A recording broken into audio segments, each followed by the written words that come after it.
That morning of December 24th, I woke up with a strange sadness, as if I already knew what was coming. She dressed with a suspicious calm, like someone preparing a carefully planned lie. She told me that she wanted to spend Christmas at her parents' house, that she needed time to reconnect with herself, that lately she had felt disconnected from the world and that it was affecting us too. She said it without anger, without drama. She blurted it out to me as if asking for permission to breathe.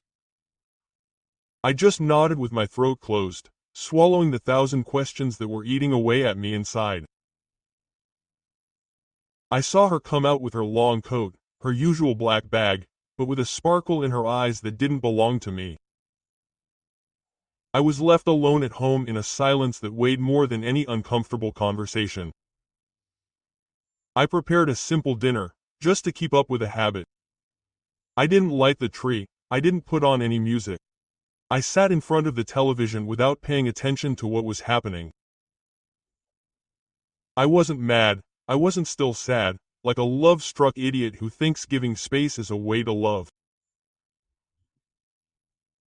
That night, for the first time in many years, I didn't hear her voice wishing me a Merry Christmas.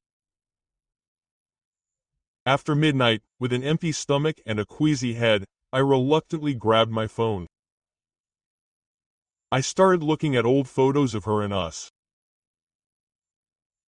I logged into her Instagram account from mine, like a sick person who needed a dose of the past to keep breathing.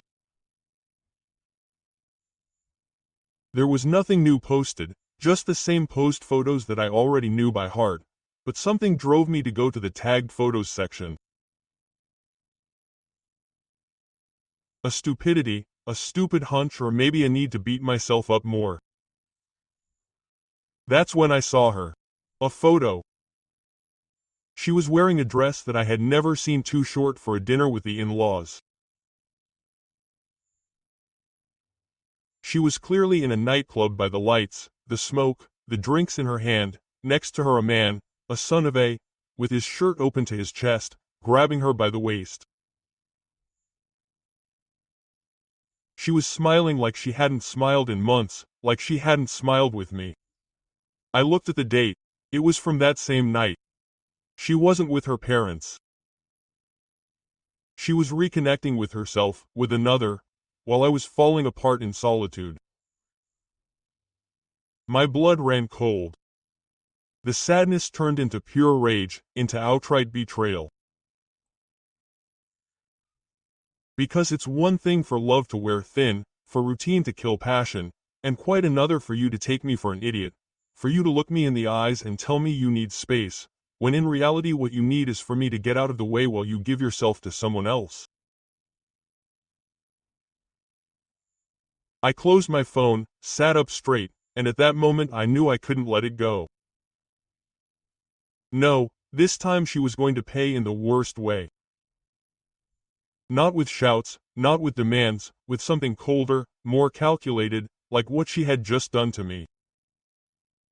The 25th dawned just as dark as the night before. I didn't step foot out of bed. I didn't respond to my family's messages, nor to the classic Merry Christmas messages that were falling like stones.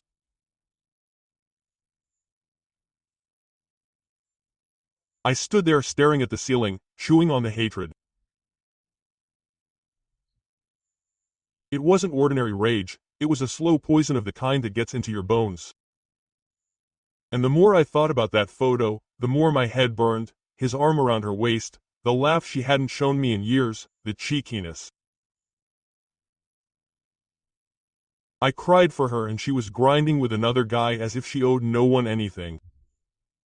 Around noon, she returned. She came in with a soft smile, like someone returning from a boring meeting. She was carrying a box with leftovers that were supposedly from dinner with her parents. It was quiet. My parents went to bed early, she told me. Son of a... I looked at her and felt like I was being spoken to by an actress, a professional fake. I held it in, didn't say anything, not a single word. I pretended to be half asleep, just watching her out of the corner of my eye. She took off her coat, showered, and got into bed as if everything was fine. And that's when I knew there was no turning back. The following days I acted as if nothing had happened. I became more attentive, more loving. I cooked for her, asked her how her day was. I even suggested that we go to a cabin for a weekend, just the two of us. She happily accepted. She said that I seemed different, more relaxed, more myself, but that was a lie. There wasn't a single cell in me that wasn't contaminated with contempt. But I needed time. I couldn't react in the heat of the moment. I wanted everything to seem perfect, for her to be confident, to let her guard down. In the meantime, I created a fake account and started following everyone who appeared in that photo. The guy was one of those idiots who think they're urban artists. A second-rate DJ who looked cocky. On his profile there were more photos of her from behind, videos where you could barely hear her voice, but it was her. I saw that it wasn't a one-night stand, it wasn't a slip, it was something that had been going on for a long time. I discovered that they met at events together, that they had traveled to a festival together a month earlier, right when she told me she had a work retreat in another city. It was all there, hidden in plain sight. I got sick, I couldn't sleep, I felt ridiculous, used, invisible, but I also became colder, more lucid. I wasn't going to scream, I wasn't going to cry, I was going to get back at her, but not with another lie, not with another betrayal. I was going to shatter her reality. One night I told her that I wanted our relationship to be reborn, that I felt distant, but that I was willing to fight for us. She hugged me, cried, said that she wanted the same thing too, that she loved me. Lies, all lies. But I played along. We started planning a getaway for New Year's Eve. She chose the place, a country house in the mountains. I happily accepted. I had everything planned. The cabin had no signal, just forest, cold, and silence, perfect for what I was about to do. I just needed one last piece, one direct piece of evidence, something she couldn't deny. And I got it 2 days before the trip, while she was fast asleep. I took advantage. She kept leaving her phone with less and less care, as if she had already classified me among the fools. I unlocked it with her finger while she slept. It wasn't hard. My hands were shaking a little, but not from fear. It was a strange mix of anxiety and disgust. I went straight to the archived WhatsApp chat because unfaithful people believe that hiding is erasing. And there he was. Her love, her light in the midst of chaos. He was telling her things I hadn't heard from her in years. Worse still, they were talking about the 24th. She was telling him it was the best Christmas of her life, that dancing with him made her feel alive, that she finally felt like she had recovered her essence. Meanwhile, I wanted to die. I kept reading messages loaded with an intimacy that no longer existed between us. Audios with laughter, subtle moans, promises of the future. They even talked about finding an apartment together. She told him that as soon as she was free, they would make it happen. Free herself from what? From me? From the husband who supported you while you sank into the void that you yourself caused? Not only did she cheat on me, she emotionally eliminated me long before sleeping with that idiot. To her, I was already a useful shadow, an excuse to live behind my back, as if her life were a double feature in a theater. I copied everything, took screenshots, saved audios and sent them to my email. I had to have them, not to use them as evidence to cry or beg for explanations, but as a tool for what was to come. The trip was still on. I didn't say anything. I treated her as if she were my world. The perfect illusion. She swallowed it all. She even got romantic. She cooked for me one night, apologized for not having been as present lately. She said she needed to heal internal things. I just looked at her and told her that I understood, that I was happy to reconnect with her, that this trip would be a new beginning. And of course it was. The day arrived, we left early, we brought wine, warm clothes, board games, even a playlist that she had prepared. Everything seemed idyllic. The cabin was lost in the middle of the forest, with no neighbors, no signal, not even a GPS, just silence and a fireplace. That night I cooked for her. We toasted. She told me that she loved me, that she felt like we were going back to the way we were before. How ironic, because I would never go back to being that idiot who waited for her while she pretended to be with her parents. After dinner, I suggested a game, to write letters to each other and read them in front of the fireplace. She agreed excitedly. We sat in front of the fire. I took mine out and began to read, but it wasn't a letter, they were messages, one by one, out loud, the exact phrases that she had written to her lover. Her face changed in seconds, from bewilderment to panic. She stood up and wanted to say something, but I asked her to sit down, that I had heard her moans, that I knew everything, that Christmas with her parents had been an emotional orgy with her new toy. I told her that I wasn't there to argue, I was there to finish what she had destroyed, because this time I wasn't going to remain silent.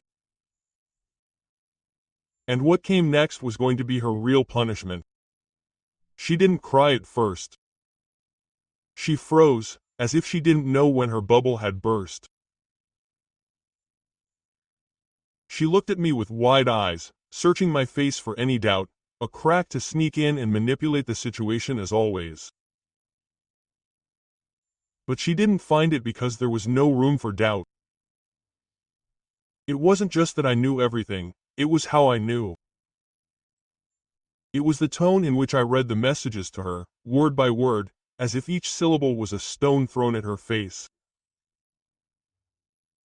When she tried to speak, to raise her hands, to explain herself, I asked her to be quiet.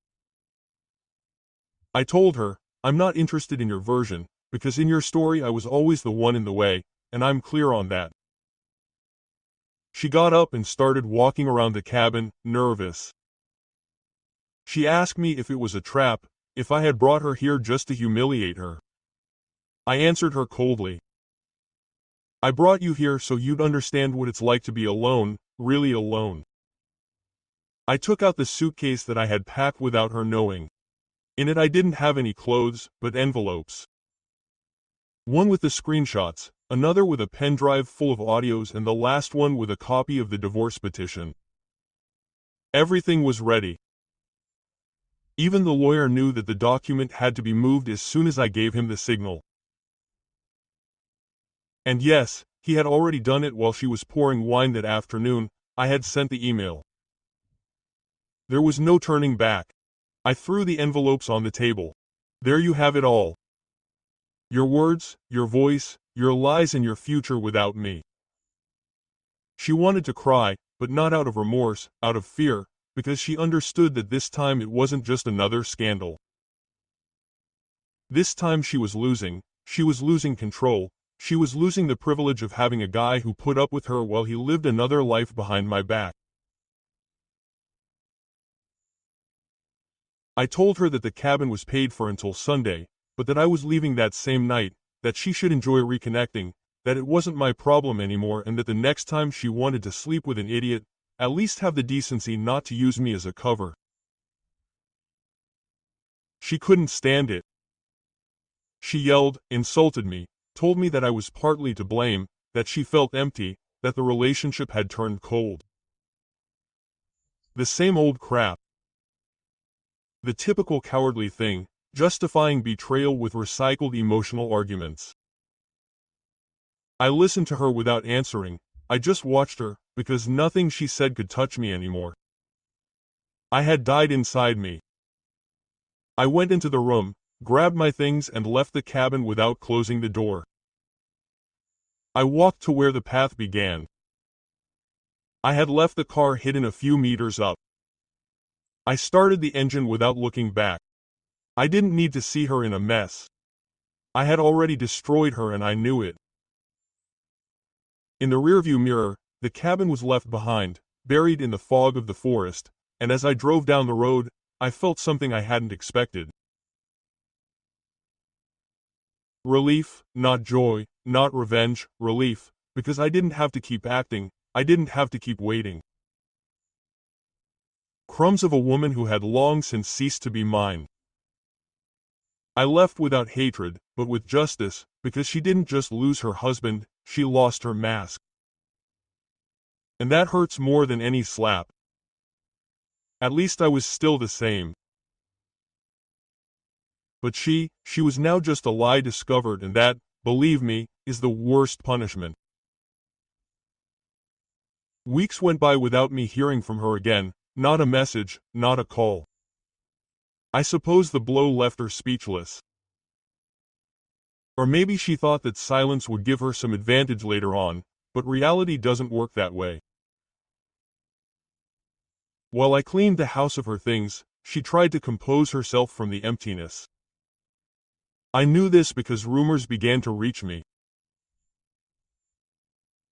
A mutual friend wrote to tell me that Laura was different, that she looked dull with a vacant gaze, as if she were always somewhere else.